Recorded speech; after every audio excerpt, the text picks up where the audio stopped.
Howdy everybody, welcome back to the channel and welcome to a new real-life car review. In this episode we have two cars for the price of one, namely the Mazda CX-60 and its larger brother the CX-80. So we have a lot of ground to cover in this episode, especially since these are large cars in terms of square footage, but also because I will be taking the CX-80 on a 3,000 kilometer road trip. So without any further ado, let's dive right into it, and as per usual we start off by having a peek under the hood.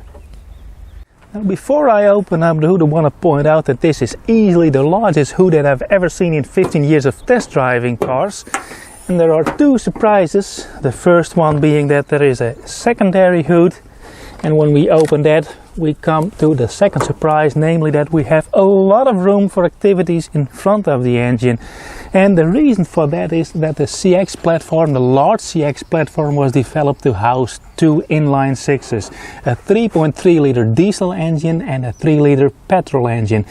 Both engines are very special, especially in this day and age where a car manufacturer develops a new inline six diesel engine that is mainly aimed at the French and the German markets where they are highly interested in those engines. The 3 liter petrol engine is special because it relies on Mazda's compression combustion engine, but due to our tax system in the Netherlands these cars would become unsellable, they would be taxed to death. So we're left with the third engine option, which is the plug-in hybrid. And the plug-in hybrid engine starts off with a 2.5 liter 4-cylinder engine that we know from many other Mazda products. Behind it is an electric motor that is connected to an 8-speed automatic transmission. The petrol engine makes 185 horsepower, 250 Newton meters of torque. And the electric motor is rated at 175 horsepower and 270 Newton meters of torque, which results in a combined system output of 327 horsepower and 500 Newton meters of torque. As said, 8-speed automatic transmission, and the battery is a 17.8 lithium-ion battery that lives under the car floor. And as you can see, it's longitudinally mounted. It's basically a rear-wheel drive platform, but in this car it's also an all-wheel drive version, which is standard for the plug-in hybrid version. When we look down in the engine bay, we can see the drive shafts running from the front of the engine, and the steering rack is completely in front of there. So yeah, there is a lot of room in this engine bay for this drivetrain. When the CX-60 was first introduced, it quickly became clear that the car was riddled with issues, and well, Mazda has worked very hard to resolve those issues. The car got updates very quickly, and now this is the fully updated version. The problems it had revolved around the drivetrain calibration, rough shifts, strange noises, and the suspension calibration was way off, but no need to discuss that. Everything is improved, and I must say that I'm so far pretty much impressed by this engine. Even though this is a large car, let me look up the weight for the CX. This car weighs, as tested, 2070 kilos, but it has a top speed of 200 kilometers an hour. And the CX-80, of course, a little bit heavier. At its heaviest, it's 2,190 kilos, and its top speed is only 5 kilometers an hour slower, 195 kilometers an hour.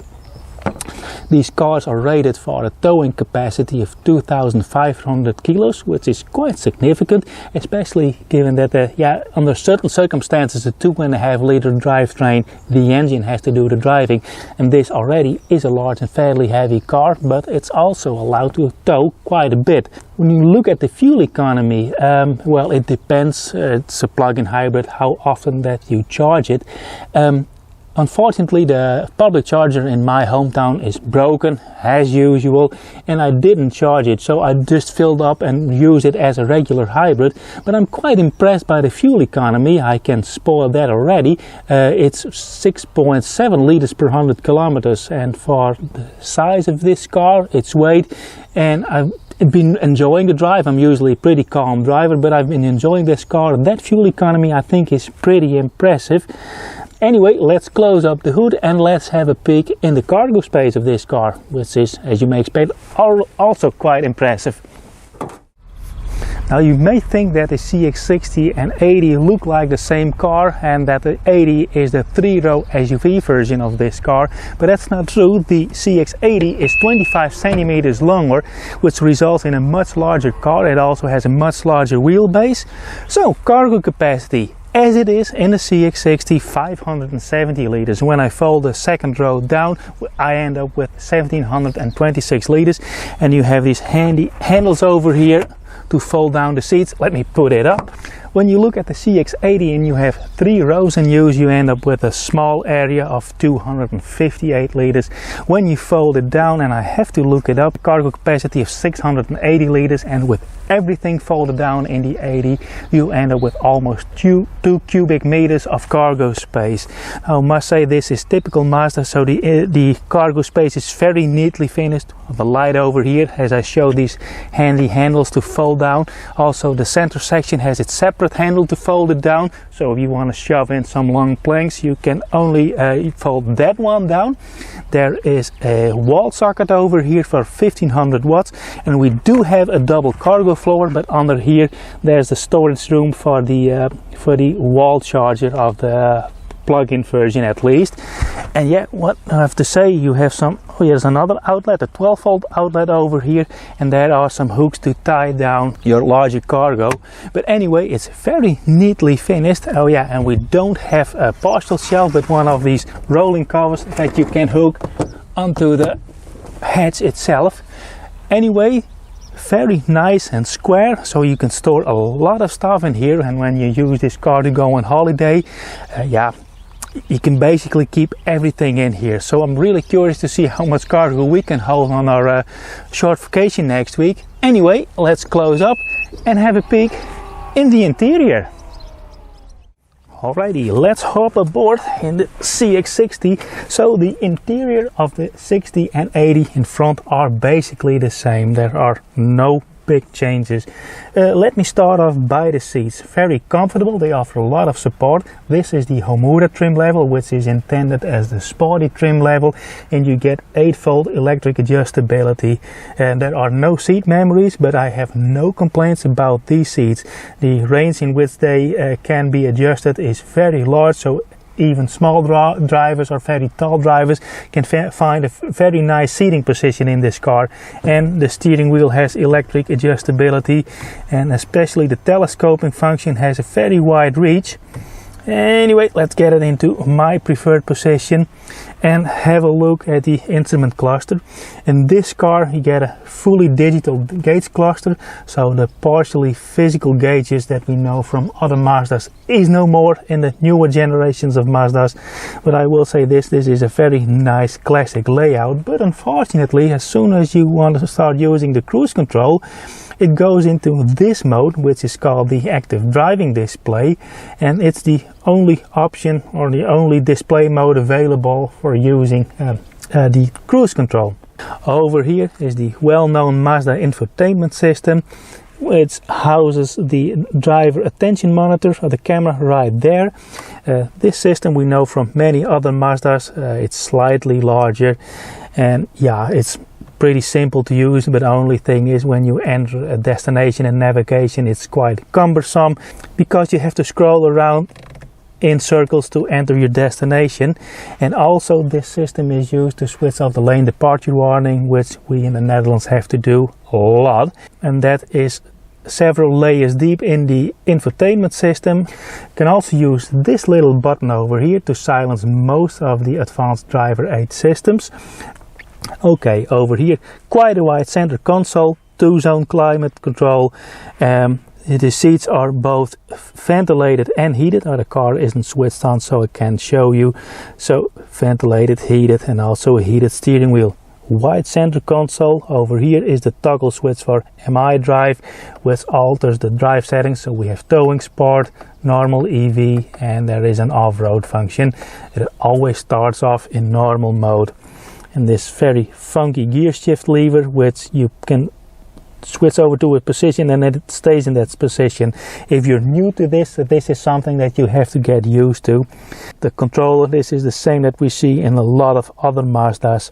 Now, as said, this is the sporty version, and manufacturers always think that sporty cars need a black interior.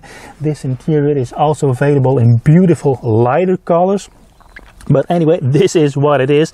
Quite black seats, so there is some light stitching on the seats and on the dashboard. This is Napa leather, real nice, real soft leather. Yeah, and the fit and finish and the quality of the materials used, yeah, is, well, I would say second to none. Only Lexus does interior slightly better. Only thing I would like to see is lighter interior colors for the sportier cars. But hey, that's just me. Anyway, let's hop over to the back and see what the rear passenger space is like. Before I hop in the rear, I want to point out that this door opens to an almost 90-degree angle, so making ingress and egress very easy. This is a large car, but you don't have to get up high to get into the car. Just hop in. And as you may expect, the seating position is magnificent, and it's even better in the CX-80. So let's quickly show the creature comforts for the rear passengers. There is a vent over here. In this version you get a heated seat, 3 positions. There is an outlet even over here, 1500 watts and 2 USB chargers. You get map pockets over here, and let's fold down the armrest. And there you have 2 cup holders, as you may expect in this class of vehicle, and of course 2 reading lights. And let me put them on because it is very black in this interior, but when I do the window test, view towards the outside is great. Only thing is that I noticed that the window doesn't sink down completely. They're quite heavily tinted. Even for smaller children, the view towards the outside is great. If you have kids in kid seats, it's very easy to get them in and out of the seat. And yeah, as you may expect, seating position, seating comfort is just great. Nothing to complain over here. Only thing, I see this little hatch over here. Oh yeah, that's one for one of those center dividers, so you can put a cargo net up in here. Anyway, nothing to complain here, and it only gets better in the CX-80. So I think it's time for a drive. First and foremost, to see how the updated CX-60 drives, and then I'll tell you what the CX-80 is like to live with. Let's get on the road. Alrighty folks, we're on our way in the updated Mazda CX-60, and I can already tell where the improvements are. First and foremost, when I drove the initial version of this car, yeah, it was deeply flawed, but as said, we don't need to discuss that anymore. Mazda quickly came with updates and improvements, and now with this update version, it's a very, very nice car to drive. One thing that you will notice, and that's something that remains from the initial version, is that you can hear the electric motor run, especially on the lower driving speeds. The electric motor uses the 8-speed transmission, so it still are gear shifts in electric mode, and the gear shifts themselves, yeah, can use a little bit more refinement, but I think for now this is the best what Mazda could get, and in all honesty, I can live very well with this car and the way the drivetrain is calibrated. The second thing that you will notice is that the suspension has greatly improved. It's still a bit bumpy on the rear axle every now and then, but all in all it's a nice floaty and comfy boat. Mazda did not try to turn this into a sporty dynamic car. You can get that in this size of vehicle, in these class of SUVs, but with the German brands, and you end up with very expensive cars. So what Mazda tried to do is combine comfort first and foremost with a little bit of dynamics. So the Yin-Ba Itai principle still applies, the unity of horse and rider, or in this case car and driver. We have a little speed bump over here, and I can tell you what I mean. So I'm going over the speed bump now. There's a nice amount of suspension travel, little bit of rebound on the rear axle, nothing to complain there. But you can tell there's a lot of suspension travel, and the motions are very smoothly damped, so it's aimed at comfort. The steering, yeah, doesn't give much feel or feedback, doesn't feel artificial too. The steering ratio is perfectly fine for me. but you can tell, yeah, it isn't an MX-5 and it isn't as direct as in the Mazda 3 or CX-30 for instance, which I drove in the last review. Another thing that I like about this car, that it is very powerful, so it has a combined system output of 327 horsepower, and that's always there. You just have to tickle the accelerator and the car responds immediately. It is a pretty quick car for what it is, its size and its engine size especially. Whoa, let's not run over that pigeon over there. So I'm cruising in a small town over here on the brick road, and you can tell that the suspension noises are very well dampened. There is no rattle, there are no creaks as you may expect from a modern car manufacturer, but there are cars that when I drive on these kinds of roads, yeah, they get a lot of tire noise in the interior. You don't have that in the CX-60. Feels very refined, very well tuned. So it's a great highway cruiser, but now I ended up on my usual test route with its tight, small roads and very curvy bends. But I must say, this car is very enjoyable. When you toss it into a corner, you can tell there's a bit of body roll telling you not to go too fast. But all in all, yeah, this is a very nice handling car. It's set on the comfort side, but it's still a typical Mazda. Very well done. In the under the hood segment, I already talked a little bit about the fuel consumption of this car, and my average for this test week is 6.8 liters per 100 kilometers, and that is without ever charging the car. I leave it in hybrid mode, and I have the charge goal set at 30%, so when I end up at my destination, I can always drive the last couple of kilometers in EV mode. But I must say, given the size, the aerodynamics and the weight of this car, I think that fuel consumption is pretty good. I'm not sure what the brochure says for the electricity consumption, but when I picked up the car it was fully charged, and my electricity consumption was around 14 kilowatt hours per 100 kilometers, which for this size of vehicle is pretty darn good. And I think you can trust the brochure numbers when it comes to fuel and electricity consumption quite well. So I think we can come to the conclusion that the updates to the Mazda CX-60 did the car really well. Now I'm very curious to see how the CX-80 drives. This already is a very comfy cruiser, and the CX-80 has a much larger wheelbase. So let's hop over into the CX-80 and I'll tell you what that car is like to drive. And all of a sudden we're driving in the CX-80. Well, to you it may look like the exact same car, but if you look up close you can see there are minute differences. And one difference is that I now have a couple of buttons for the rear heater controls. There's a control panel at the end of the center console for the rear passengers, and I have a button over here to switch it on and off. So how does it drive? Well, different. Better, I would say.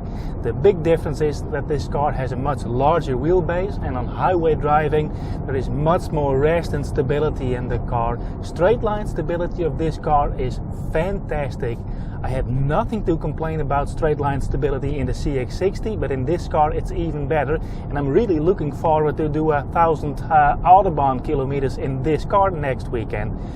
Another area where this car drives different is, of course, in city driving. It has a huge turning radius, and getting this car in and out of a parking spot, yeah, can be quite difficult. Parking spots over here in the Netherlands typically aren't large.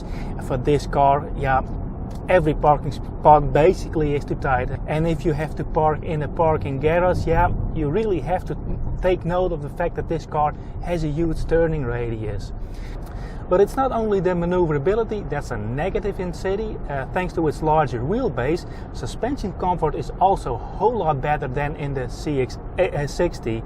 As I mentioned, the CX-60 got upgrades to its suspension because that wasn't the best part of that car. But the CX-80 from the get-go has better calibrated suspension. The way this car drives, goes over speed bumps, which we have a lot in cities, is much better. So yeah, there is a whole different driving experiences with pros and cons to it. But it's not only the suspension tuning that's better in this car, it's also drivetrain calibration, because the way this car shifts under hard acceleration, under calmer driving, overall the drivetrain calibration, especially the transmission, is so much better than a CX-60, even with that car having updates. So as said from the get-go, the CX-80 is the better overall calibrated car, and that's a difference that I didn't expect driving the CX-60 and 80 back to back. Now of course there's also a difference in seating comfort, especially for the second row passengers. So let's head over to some clips I shot back at the farmhouse, and I'll show you the seating comfort and ingress and egress to second and third row in this car. As I just pointed out, the rear doors are really huge. They're almost the size of sliding doors in a van, and since they open to a 19-degree angle, you really have to keep in mind that this is almost a meter. Really huge, but it also makes ingress and egress super easy, and that's done especially for the third row passengers. But let's first try the second row. So legroom, interior space is basically the same as in the CX-60. Only difference is that we have a control panel for the ventilation over here, 2 USB-C outlets, and we do have an armrest with 2 cup holders, but the big difference is that we cannot separately fold the center section down as we could in the CX-60. The second row seat has a 40-60 split, and one nice thing to have is that we have these sunshades over here. They're manual, but yeah, that's fine with me. These are namely very large windows. Let's do the window test. So you can see the rear windows are huge, and same as in the CX-60, the window glass doesn't completely go into the door. And also this car has a panoramic sunroof. The front section tilts and slides open. It's a nice thing to have since it has a large area, but it's not a one-piece glass. Anyway, let's try third row. And to get on third row, you have to push this button over here. This goes electronically. Then you have to slide it back. Now I'm getting in. There is a grip behind here, and well, let's film myself this way. I hope it shows, but if you look at my legs, I really have to pull my knees in depending on how far the second row slides back. Oh, and I don't like these visible connectors over here. That could have been done better, but anyway, on third row we have cup holders, armrest, there is a USB-C outlet. There are fans over here. What do we have here? I think this is a tie down point. But anyway, this third row really is for smaller children. Well, this was a slightly different real-life car reviews with 2 cars and a slightly different ending. Instead of the usual middle of nowhere, we're back at the farmhouse. I expected there to be some small differences between the CX-60 and the CX-80, but the differences are much larger than I expected, and that's because that the CX-80 is absolutely a super fine driving car for long distances. The suspension comfort, straight line stability, high speed stability, I would say is almost second to none. It's the best driving long distance Mazda that I have ever tested, and as said, I've never driven a car with this large of a wheelbase. So I expected the CX-60 to do a little bit better after the update, but the CX-80 really shows us what Mazda is capable of and where the CX-60 in fact should be. But in all honesty, there isn't much to complain about the CX-60. It's really nitpicking, and the fact that this car, the CX-80, is so good in driving. Unlike many other Mazdas, it's not really a sporty or dynamic car. It really is built and set up as a long distance cruiser, and that's exactly what I'm going to do with this car next week. And there also is room for improvement with both cars, and that's down to the lane departure warning system, the safety settings that I need to switch off in these 60 km/h zones that we have over here. I really wish that they would include it in a single push button. But anyway, These are my impressions for the Mazda CX-60 and CX-80, and I really hope you found some useful information in this real-life car review. If you did, let me know by subscribing to my channel, giving me a like, and if you have any questions or constructive feedback, let me know down below in the comment section. And if you want to help support the channel, you can do so by buying me a coffee. For now, I would like to thank you for watching, and I hope to see you on the next one. Bye!